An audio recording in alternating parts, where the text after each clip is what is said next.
A bullet moves so quickly that the human eye never really sees what happens when it strikes an object. We hear the sound, notice the damage, perhaps see fragments moving afterwards, but the moment itself is already gone. In the 20th century, Harold Edgerton became fascinated by those invisible pieces of time. Using extremely brief flashes of light, he photographed events that normally disappeared before anyone could understand them. A splash of milk forming a perfect crown, a golfer's swing broken into impossible positions, a bullet passing through an apple. Their deeper revelation was simple. Hidden inside every second were hundreds of moments, each slightly different from the one before it, and the camera could isolate one and hold it still.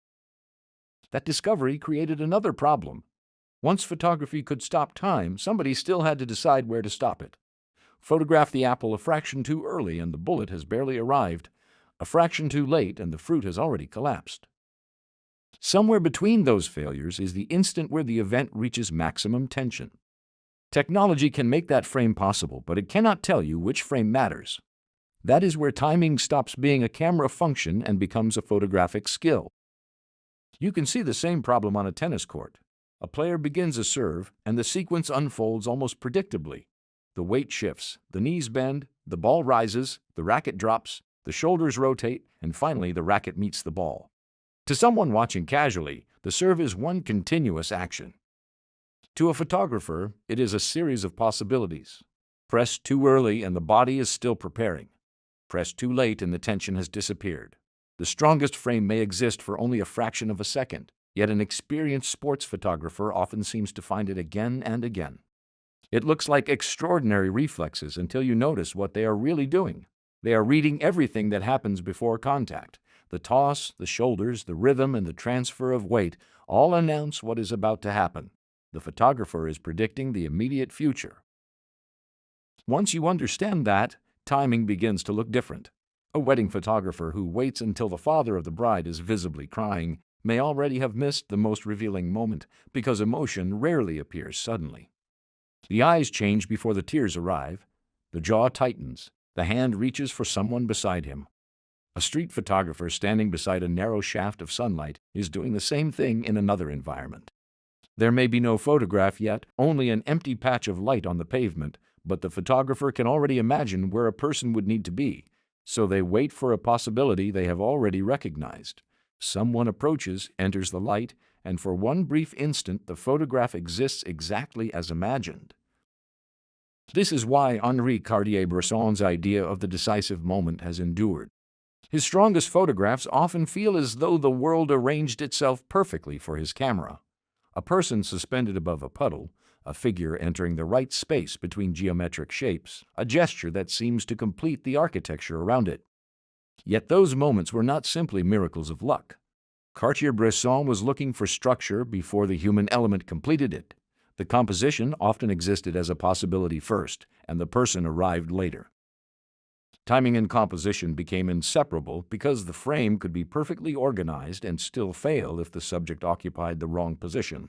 The photograph became complete only when space and time briefly agreed. Modern cameras complicate this because they can shoot so quickly that it becomes tempting to believe timing no longer matters. Hold down the shutter and a sports camera may produce dozens of frames in seconds. One of them will probably contain the action, but containing the action is not the same as understanding the moment. Imagine a boxer throwing a punch. One frame shows the fist approaching, another shows contact, another catches the opponent's face turning away. All are accurate, yet one may carry more tension or meaning than the others. The camera offers more opportunities, but deciding which fraction matters still belongs to the photographer.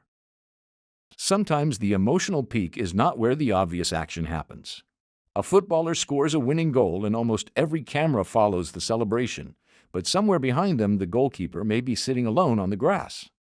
A runner crosses the finish line with arms raised, yet seconds later bends forward exhausted, and suddenly the physical cost of the race becomes visible. A wedding kiss may be the moment everyone expects, while the photograph that survives could be the mother's expression immediately afterwards. Timing becomes more interesting when photographers stop believing that the main event is automatically the most important event. They begin watching the spaces before and after it. That anticipation is not mystical instinct. It is learned through repetition, observation, and missed photographs. A photographer who has watched thousands of serves recognizes the movements before contact. Someone who photographs people regularly notices when a forced smile is about to disappear.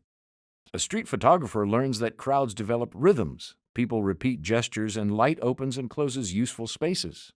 Experience teaches the brain to detect patterns so early that prediction begins to feel automatic.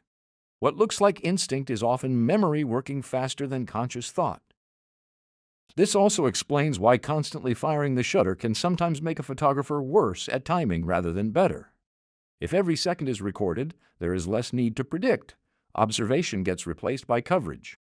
But when you wait, the world begins revealing its rhythms. A child keeps jumping from the same step.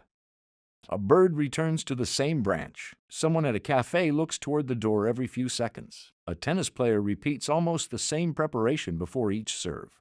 Patterns make the future slightly less mysterious, and once the photographer sees the pattern, the decisive moment begins announcing itself. Go back to Edgerton's bullet and the apple. The flash lasted for an impossibly small amount of time, yet the achievement was not simply making something fast visible. It was choosing the fraction of the event that allowed us to understand what the eye could never see. Photography has always worked like that, even when nothing is moving quickly. Every expression, every gesture, every shadow, and every relationship inside a frame is changing. The photograph available now may not exist 5 seconds later, and the photograph you want may not exist yet at all.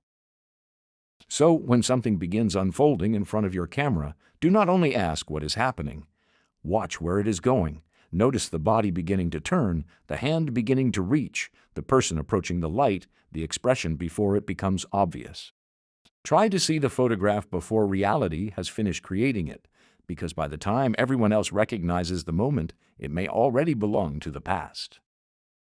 The camera can freeze a fraction of a second, but the photographer has to arrive there first, and that is why in photography, 1 second can change everything. Sometimes 1 second is already too late.